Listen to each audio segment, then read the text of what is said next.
तेल भाजी जिनिस समस्त पसंद। इवनिंग हेबो माने स्नैक्स रे दरकार गरम गरम पकोड़ी कि बरा कि चप। से खरा दिन हो पछे आज मोर भी सेमिति किछि मन होइथिला। बुट डाली ऑलरेडी काली राती रे भिदा होइथिला। मु सेथरे किछि रसुण, सुखिला लंका, लूण आ भृसंग पत्र देई ताको भलसे बाटी नेली। देन सेथरे टिके हळदी, लंका गुंड, कॉर्नफ्लोर किछि चमच और भृसंग पत्र देई भलसे हाथ रे गोळे नेली।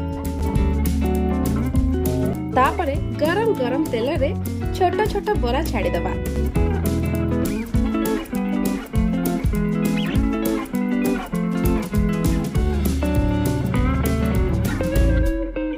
एबे प्रस्तुत हो गला बुट डाली बरा। आ ऊपर टिके बीट लूण आ पेरी पेरी मसला पाउडर जदी अछि ताको छेंची दियंतु। तापर छणा कंचा लंका आ टमाटो सॉस सह एन्जॉय करंतु। आको घरे बनांतु आ मते कहंतु केमिति लागिला ए रेसिपी।